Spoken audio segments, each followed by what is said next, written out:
Assalamualaikum warahmatullahi wabarakatuh. Selamat pagi anak-anak. Semoga anak-anak sehat selalu. Hari ini kita akan belajar di kelas 5, tema 1, organ gerak hewan dan manusia. Subtema 1, organ gerak hewan. Pembelajaran 2. Baiklah anak-anak, langsung saja kita belajar materi yang pertama. Anak-anak, kemarin tentu kalian sudah mempelajari organ gerak kelinci. Kelinci bergerak dengan dua kaki, yaitu pada bagian depan dan pada bagian belakang, di mana kaki pada bagian belakang lebih panjang dari bagian depan untuk berlompat. Edo semakin menyukai kelinci. Selain bulunya lebat, gerakannya juga lincah. Sayur kesukaan Edo juga sama dengan makanan kelinci, yaitu wortel. Sekarang, ayo kita amati gambar cerita yang ada di bukumu halaman 9. Nah, yang pertama, Pak Rudi mengajak Edo ke kandang kelinci miliknya. Kandangnya sangat luas, kelincinya banyak sekali. Yang kedua, Pak Rudi dan Edo memberi makan kelinci. Mereka memberikan wortel. Kelinci sangat suka makan wortel. Semua kelinci berkumpul mendekat pada Edo. Yang ketiga, Edo senang sekali. Edo tertawa kegirangan melihat tingkah lucu kelinci-kelinci di kandang kelinci milik Pak Rudi. Keempat, semakin lama diamati, tingkah lucu kelinci semakin menggemaskan. Edo pun ikut berlarian mengejar kelinci. Sesekali, Edo menirukan gerakan lucu kelinci, melompat, berlari, dan berdiri dengan dua kaki. Sekarang, apa itu gambar cerita? Nah, buka bukumu halaman 10 tentang gambar cerita. Gambar cerita merupakan gambar atau serangkaian gambar yang mengandung sebuah cerita. Contoh gambar cerita adalah gambar ilustrasi. Gambar ilustrasi merupakan gambar yang mendukung isi sebuah bacaan atau teks. Gambar ilustrasi dibedakan menjadi dua macam, yakni gambar yang berupa foto dan gambar tangan. Penggunaan gambar ilustrasi disesuaikan dengan kebutuhan dan isi bacaan atau teks. Nah, ragam gambar ilustrasi berupa cergam atau singkatan dari cerita bergambar merupakan serangkaian gambar yang memiliki cerita, namun alurnya lebih pendek.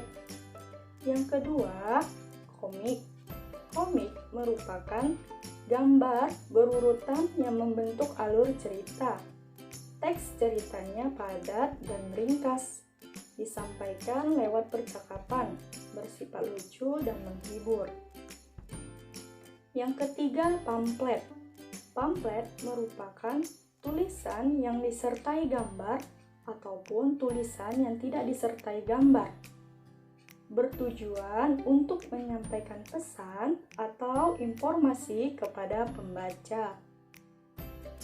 Yang keempat, sampul merupakan kulit atau sampul pada sebuah buku atau majalah, biasanya terletak di luar buku. Yang kelima, kartun. Nah, kartun merupakan gambar lucu yang mewakili suatu tokoh karakter, peristiwa, atau kejadian tertentu. Dan terakhir, yaitu karikatur, merupakan gambar yang menunjukkan objek seseorang dengan karakter tertentu, dibuat mirip, tidak membentuk alur cerita. Lalu, bagaimana cara membuat gambar ilustrasi? Nah, yang pertama, kita bisa menyiapkan media alas gambarnya. bisa menggunakan media kanvas, kain, kertas, atau bahkan kaca. Sekarang tinggal kita pilih mau media apa yang kita gunakan. Yang kedua, siapkan pewarna. Pewarna ini bisa menggunakan pensil warna, bisa menggunakan cat air, atau media warna lainnya. Langkah-langkah pembuatan gambar ilustrasi terdiri dari 3. Yang pertama, kita tentukan gagasannya.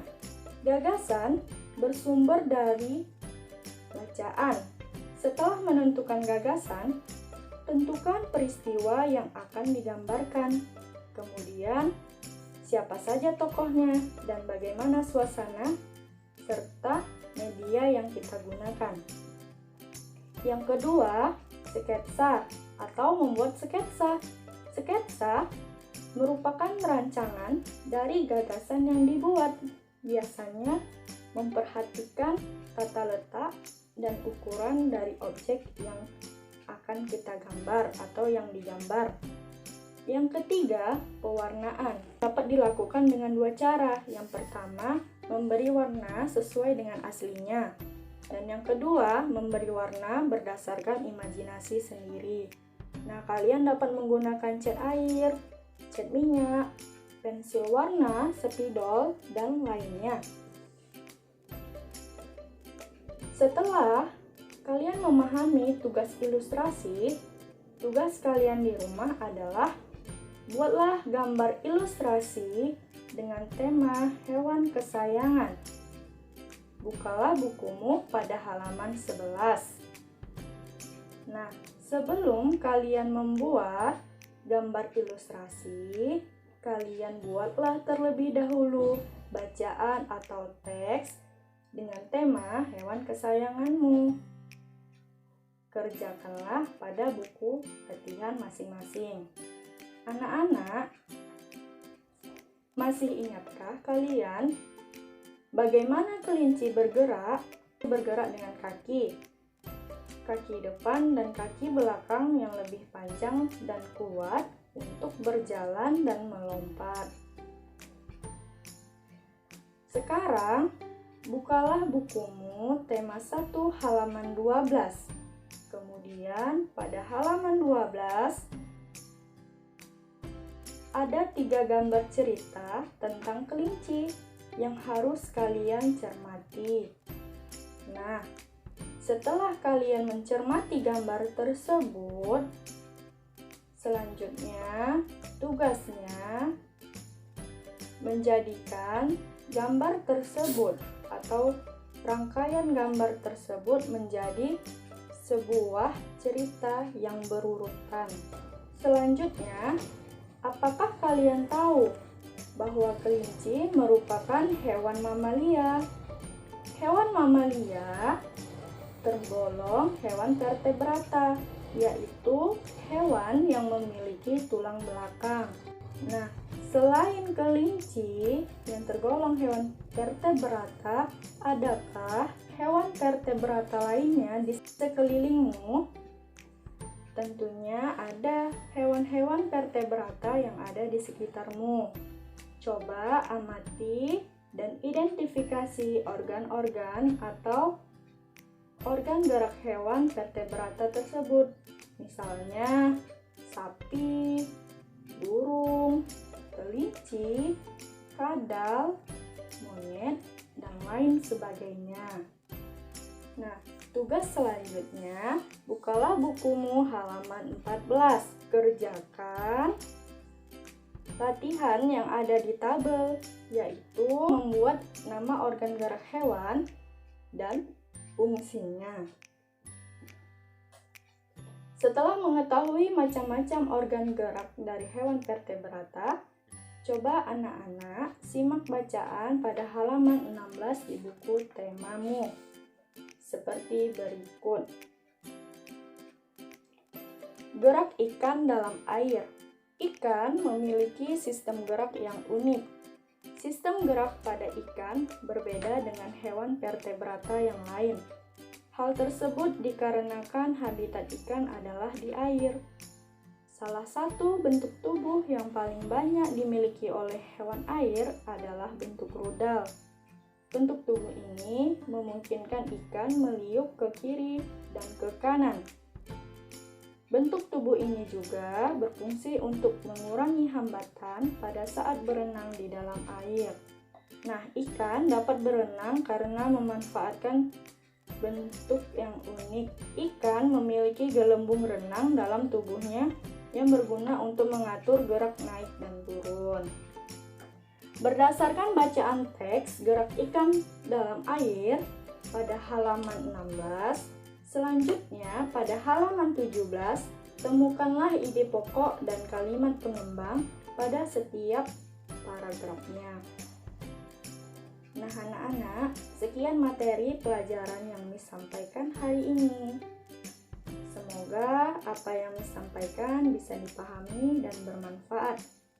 Apabila dalam penyampaian Miss untuk materi ada banyak kekurangan dan ada banyak kesalahan dalam pengucapan, Miss mohon maaf. Terima kasih. Akhir kata, wassalamualaikum warahmatullahi wabarakatuh.